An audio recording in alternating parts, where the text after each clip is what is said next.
being Christian does not make you immune from mental health needs. Just like being a Christian doesn't make you immune from experiencing all that life offers. And I think sometimes there's a misconception that people have that, well, I'm a Christian, I shouldn't be struggling with mental health. The truth is that many of us do, and we go through different seasons of life, and through those seasons of life, you may find yourself in a season you've never been in before, and it may feel overwhelming. So you may need to seek those resources.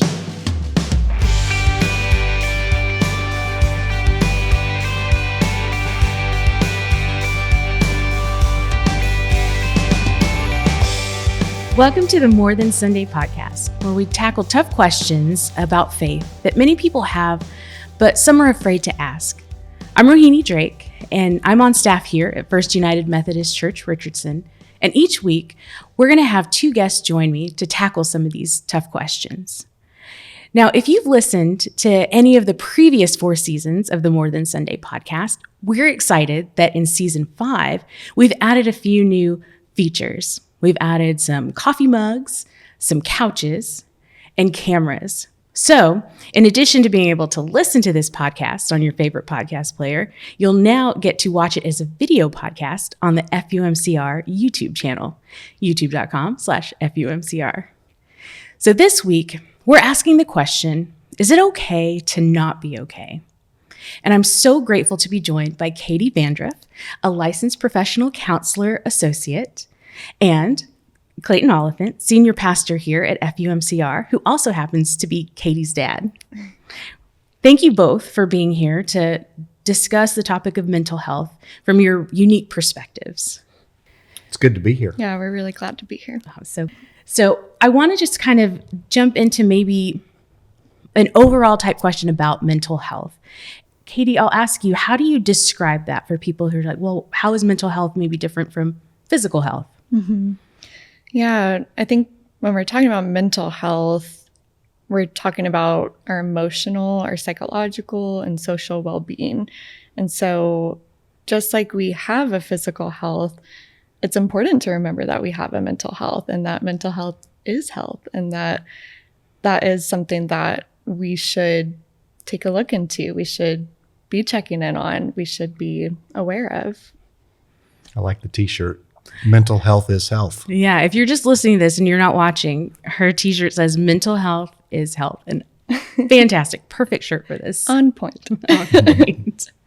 And so you're practicing right now in Austin. So can you tell us a little bit more about what you're seeing or what you're experiencing in your practice? Yeah, so I primarily work with teens, preteens, young adults, in areas specific to depression, anxiety, a lot of life transitions, adjusting, relationship difficulties primarily.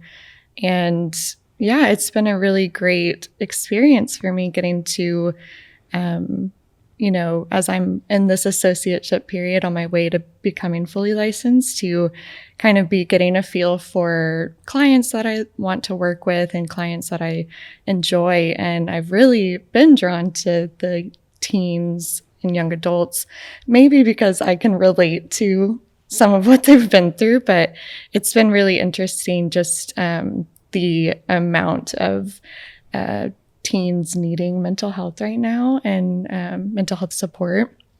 I think a lot of kids with the pandemic were really affected, just total uprooting. Obviously, all of us have been, but I think there's been a rise in the need for mental health support for teens. And so it's been really interesting to see that kind of grow in the past few years. And I honestly think it's amazing that parents are willing to take that step with their kids and say, like, yeah, this is something my child needs and I want to support them in that. And so it's really amazing, and I really enjoy the work that I do. That's great to hear that you're seeing that support coming from parents for younger kids and for teens. And Clayton, for your experience as a pastor, what has, I guess, your mental health counseling or experience been for people who come to you? Well, I think it's a constant across the years in ministry that you know being Christian does not make you immune from mental health needs. Just like being a Christian doesn't make you immune from experiencing all that life offers. And I think sometimes there's a misconception that people have that, well, I'm a Christian, I shouldn't be struggling with mental health. The truth is that many of us do, and we go through different seasons of life, and through those seasons of life, you may find yourself in a season you've never been in before, and it may feel overwhelming. So you may need to seek those resources. I find as a pastor there are many people who do seek help from the church, and we're not. Something I was going to share is that we're not trained psychologists. We're trained. The pastors are trained theologians. We're not trained psychologists. So we like to always have a network of wonderful counselors, psychologists, psychiatrists that we can refer to, that we have vetted and we try to stay in relationship with, and we know that it's so important to be able to walk with people and guide them to those resources. Well, that's great. So then a question I have is, how would you know that you need to seek some resources, either from the church or through a professional, for your mental health? I think it can depend, obviously, on maybe what you're going through, but I do think if you are experiencing any changes in how you're thinking, feeling, acting, any distress in life, that can be a great opportunity, a great step that you could take to say, like, I think I need help. And admitting that and being able to say, like, I need help is really step one and is a really brave step to take. I will say on the flip side of that, mental health resources are available. You don't have to be in extreme distress. You don't have to be going through crisis or having a major life event happen. It's really incredible. Counseling specifically, I think, is a great resource for any time in life, at any point, that you can seek that out for yourself if you're wanting personal growth, if you're wanting just some self-reflection, or even just dealing with day-to-day life, because we know that life is stressful no matter what you're going through. And so even if you're not at a point where you feel like, I'm in crisis or this is extreme, like, that's still available to you, and that can still be a great way to process life and to cope with day-to-day stressors. And I agree with Katy that it's a really brave and courageous thing to do, to recognize that you want to seek help. You think about people that for instance, with addiction in the 12-step program, there's the first step to admit you're powerless. When you're so overwhelmed that you don't have the strength to fight it. You've tried, and when you're sick and tired of being sick and tired, that's when sometimes you will reach out. But I think Katy's wise in saying, don't wait till those times. I mean, you can check out just the day-to-day life, and it's like you go to the doctor for a physical every year. Mm-hmm. I do, because I want to make sure I'm ahead of anything that might happen. Totally. I think that's the same with counseling, that you can head it off at the pass by staying healthy and staying in connection with someone where you're talking and processing your life with someone. Yeah, absolutely. So then, what do you think is the first step, or like the first best step to find those resources, whether you are in that crisis situation or you're just hearing this and saying, hey, that could be helpful for me to, before I get to a crisis situation, kind of maintain that day to day? What's the first step to find, the resources to get into counseling? Yeah.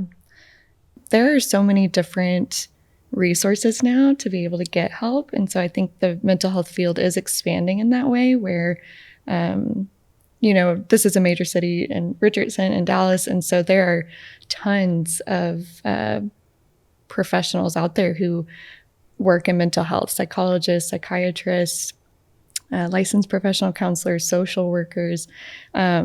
And there's so many different ways to access that now. I think that's really expanded. When COVID hit, like telehealth, telemedicine, like that really expanded. And so now people are, who maybe like didn't know they had access to professionals like that are getting that access. So really just, acknowledging like you want that help and you're needing that help, and then not being afraid to go take those steps to seek that out. I think the internet is a great tool, and there's so many platforms now out there like Psychology Today, where you can actually filter results like what you're looking for.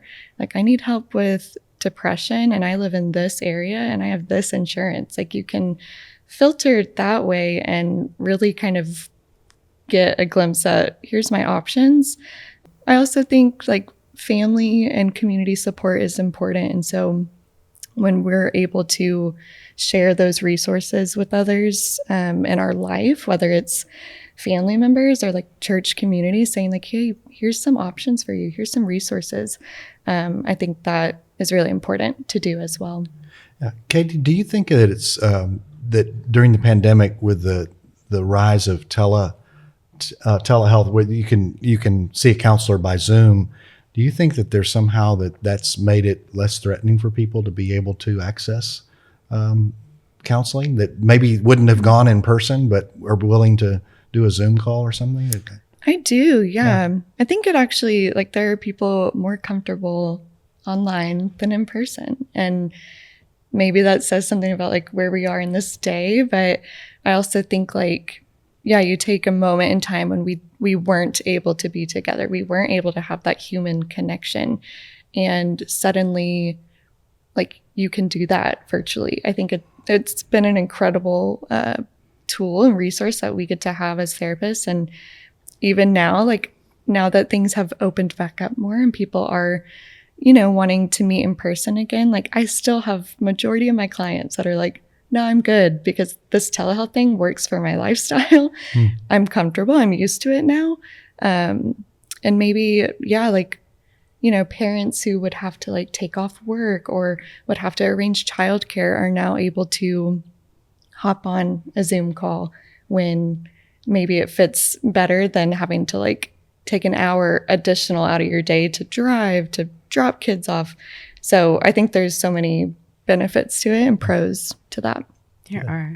It's great to hear that people are still doing that and that maybe it's keeping them a little bit more consistent. That's great to hear. Absolutely. And so, Clayton, you mentioned that, pastors aren't trained normally or usually to counsel.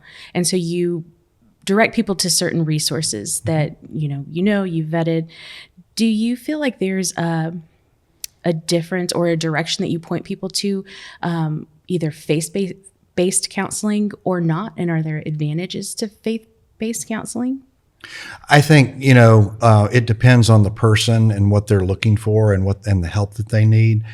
Certainly, I work with a lot of people who want a Christian counselor, and there's something that's something that they seek and they ask for.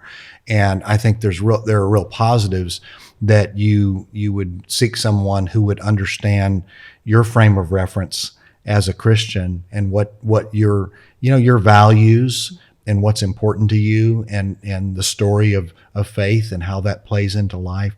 That's helpful, I think. And I think that can be an advantage when you have a counselor. And Katy and I were talking, people sometimes ask you, right? I mean, they just ask outright, are you a Christian? And do you do Christian counseling? And we were talking about that. It's like, I'm a Christian who does counseling. Yes. And so I bring my faith as a lens. Isn't that how you put it? Yeah, it's a lens in which I can do my counseling. It's a lens in which I can see, when I'm working with a client, if that's what they would like to work on. If faith is something they're wanting to bring up in session and they ask me that, like, I absolutely will tell them, yes, I am a Christian. And always letting, the client kind of lead that. I never want to impose my own beliefs on them. But again, it's a lens that I can help them look at life through, which has been really cool. Yeah, and we were talking about this too. If you're seeking Christian counseling, that's wonderful, but also, do your homework, because I've had some really negative experiences of people that I know that went to Christian counselors, who went with this open mind that this is a Christian counselor that can help me. And for instance, in one case, a woman who was being abused by her husband, who the so-called Christian counselor said, well, the Bible says that the husband's the head of the wife, and you need to go back and do what he says. And I'm like, that counselor did not tell you that. Please tell me that counselor did not tell you that. That's not true Christian counseling. But you have to be careful. And so you have to do your homework. Another case where a woman went to a counselor, and it was a similar deal where her husband had cheated on her and cheated on her and cheated on her again and again and again. And this counselor said, well, you have to forgive him and take him back and go back to him, because he's the head of the household and God hates divorce. Well, I think God hates cheating more than God hates divorce. So I don't know. I mean, I just think you have to be careful with what you get. I think you have to vet your counselor, and don't people ask questions about your frame of reference and where you come from. And I think that's so important. If Christian counseling is what you are seeking, to do your homework, to make sure, like, if I'm seeing a Christian counselor, are they in alignment with my values? Are they in alignment with my beliefs? Because I think there can be harm done, unfortunately, when a Christian counselor is maybe thinking more about what they believe, and not really putting the client first, not really putting that person first, and what they need, what they believe, and what's in their best interest. So then is it pretty normal, I guess, to, as you're vetting this, like maybe you start a relationship with a counselor, you feel like it doesn't fit, to go and seek a different counselor? Absolutely. Yeah, it's so important that if you're the client, if you're, the person seeking counseling, to be able to find someone that you think is in alignment with you, that you do trust, that you do, feel good with, because and even if, just like small things that maybe you're not as comfortable with, like, listen to yourself and listen to what you need. And it's not hurtful to the counselor. I think that's something people assume, is that, like, well, if I get into this, I have to stick with it, or I have to stay with this person. And if you're feeling more harm than good, if you're feeling worse and worse as you go, like, those can be signs that, okay, maybe this isn't the best fit for me. And there are other options out there. That's really helpful to know. Mm-hmm. So I wanted to ask you, Clayton, have you seen in the Bible examples of people that may be struggling with mental health issues, kind of to help us as Christians to say, like, there doesn't have to be a stigma. This has been around, and we've seen it, we know it. I think, Jesus spoke to the anxiety of his age, the anxiety that people were feeling, the mental dis-ease that they felt. And so he spoke to that. He said, let not your hearts be troubled. Encouraging people to find a source of peace, a source of strength. Don't be anxious about all the things. Why are you so anxious about what you wear and all these things that you have to do? Seek first the kingdom of God. It's not wrong to be anxious. That's human. Mm-hmm. And he was speaking to allowing that anxiety to rob you of life. And so I think he was speaking to the anxiety of the age. Also, there's a passage where Jesus goes to the other side of the lake, and they call him the Gerasene demoniac, the man who was possessed by demons. And there's a beautiful phrase at the end of that passage where Jesus cast out the demons, and it says that he was clothed and sitting at the feet of Jesus, clothed and in his right mind. And it's a beautiful picture of mental wellness from someone who was deeply disturbed. And I shared that image because I think, maybe that's what our faith can help us get to. The negative in that, Rohini, and I caution this, is that I've heard people use that passage and say, see, you don't need a therapist and you don't need medication. You just need Jesus. Jesus will cast out those demons. Were the demons that Jesus was dealing with, was that mental illness? They didn't have words for that we do today. Were they talking about people with mental illness? I don't know. But it's likely that some of the folks were dealing with mental illness, and he was seeking to bring wellness to them.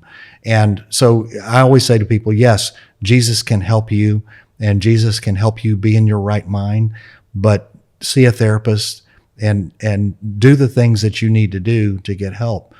Jesus is a part of that. I think Jesus wants us to get well and to seek that health, and is very much a part of our healing process. That is good. Another question I have is then, as I hear this, how do we as individuals support people that we know, that we love, that are going through mental health challenges? Yeah, that's a great question, because I think sometimes we don't know how to help, or we don't know what to do. And I think because there is this stigma out there about mental health, it's like, oh, well, we'll just not talk about it then. Or like and especially like in families, like it might just not be something you talk about, emotions, feelings in general. And that can be so hard for someone who, I'm thinking of like teen clients that I have that are like, well, I don't know what I'm dealing with because I've never talked about my feelings. And, I don't know how to open up about this kind of stuff if that's not something that's talked about in the family. And so I think as people, we can do a better job at listening and just being with others.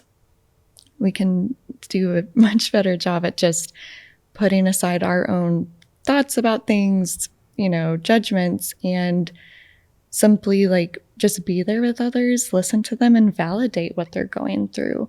That's so important, I think, to be able to, be a support for someone in that way.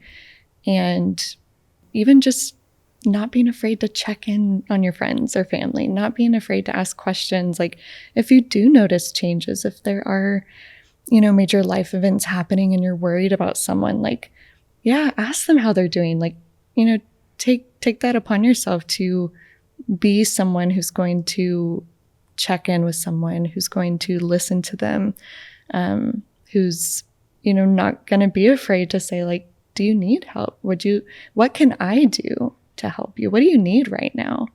Those kind of questions where maybe that person, doesn't, hadn't really thought about it and is like, oh, wow, like, actually, yeah, I could use some help, or I do need help. I think that can be a way, just as humans, that we can be better humans to each other. I think that's so important, that you walk alongside people, and be an encourager. Like if someone is struggling, have you thought about seeing a counselor? Have you thought about seeing someone about this? Because there's help available. Encouraging them to it's like if you're not feeling well, have you seen a doctor about this? You would encourage your friend to go see a doctor if they weren't feeling well. If they're not feeling well in their mental health, encouraging them to seek help, and then walking with them as they seek that help, and removing the stigma of it. I know someone who never saw a counselor and has been strong and independent and has everything good, and then reached a different stage in life and felt this feeling of being overwhelmed and was really embarrassed to share it with anyone. But once they did, it was like this freedom that it's like, yeah, I'm seeking help, and it's a blessing. And so for those of us who are friends, to walk alongside people and pray for people, and let them know, hey, we're praying for you. I'm praying for you. Let's talk sometime, and let's grab a cup of coffee, and continue to do life with people and remove the stigma of it. We all need help. Mm-hmm. Yeah. So then I do have a last question for you both. And if you're willing to share any personal practices or resources that you have that you feel like have helped you as you maintain and take care of your own mental health. Yeah. Therapists have therapists. And so that's actually incredibly important to me as a therapist, that I'm also doing my own work, that it's not something that's interfering with my work with the client. If I'm all anxious, if I'm dealing with something that I haven't dealt with and I'm not addressing it, like, it's so important that I'm taking time to also have my own self-care in that way and getting my own mental health support. I think too, I love just, being able to ask myself, what do I need right now? And sometimes with just life and how overwhelming it can be, like, sometimes that looks like I need a walk around the block. I need fresh air. What's my week been like? Have I moved my body at all? Like, no. Okay. So that might help me feel less stressed. That might ease some of this anxiety. If I can just, for myself, take a break from the stress, from the life that's causing anxiety, and do something for myself that allows me to get back into my body, that helps me take deep breaths, that helps me slow down. That's really beneficial for me. And I will say too, like, yeah, self-care is something that we're all trying to do right now, right? And it's really hard. So I think having to kind of, check in on that for myself, like, am I taking care of myself? Like, what do I need right now? That's really important to me. Pastors struggle with this. I know personally, and then with colleagues. Pastors need pastors, and pastors need therapists too. And it's been very helpful to me through the years to seek that help and to have people to talk to in any season of life, but particularly in tough seasons. And I find that for my own mental health, having Sabbath, having time apart, having a prayer life, meditation, time just to be, that I need some time just to be, where I'm not on, where I'm not working, I'm just being. And I think it was Marilyn Dixon, one of our pastors from the past, who reminded us at times that we're not human doings, we're human beings, and that we need sometimes just to be. And I also find that when I'm super stressed, having exercise, getting some, either long walks or some for me, basketball and some weights, just something to clear my mind, and exercising just makes me feel better. And it kind of helps remove some of the stress. And I think friendship, having friends that you can just be with, the kind of friends that just accept you and you don't have to do anything or be anything, that you just are with them. And there's something about having those kinds of friends and developing those kinds of friendships I find very healing and life-giving. We're not meant to do life alone. Very true. Well, I want to thank you both for being here and for sharing your perspectives and expertise on the topic of mental health. It was helpful for me to hear and to listen to, and I really do hope that it's helpful for somebody else out there that's listening or watching. Thank you so much for inviting me, and I'm really happy and grateful that we could have this conversation. It's very important. We're really proud of Katy. Our mother and I are very proud of her, and we've said from the beginning that she's in the right profession, because she's been doing this since she was in kindergarten. She's been a counselor. And I can remember her, getting her friends together and let's talk about our feelings and let's help process. And we don't have to fight. We can work together. So she's been doing that a long time, and it's a blessing to see her. We're so proud of watching her become who she is. Yeah, thank you. Becoming a licensed professional counselor is a journey. And so I'm really grateful. I'm like so close to being done with that journey, but it's a journey I've started since I was 18. And so 10 years later, I'm still here. And I love, just knowing my own growth in this process, and that we're at a time when we're having this conversation in a church setting. And like I said, it's needed, and I'm grateful for it, grateful to do what I do. Katy was saying we sought family counseling after going through 3 deaths just back to back to back in our family. We did some family counseling, and that was the time that you said, "Oh wait, you can do this for a living?" Yeah, I was like, "That's a job? You can do that?" I was like, "Sign me up. That sounds great." Well, we're so glad that you found your calling and that you're part of this community and are willing to share with us your journey and your expertise. So thank you so much. Thank you. And all of the resources that we mentioned, we'll make available on our website, fumcr.com/morethansunday. And then if Katy or Pastor Clayton have additional resources they want to share before this podcast airs, we'll make sure to get it on that website. And we may even see if Katy will share the link where she got her t-shirt that says Mental Health is Health, because it's a pretty cool shirt. I would love for you to subscribe to this podcast anywhere that you listen to your podcasts. And then also, if you subscribe to our YouTube channel at youtube.com/FUMCR, you'll not only be updated when this podcast drops, but you'll also get any new content that FUMCR puts out. So again, I'd like to thank you for joining us today, whether you were listening or watching. And we hope that you have a great week.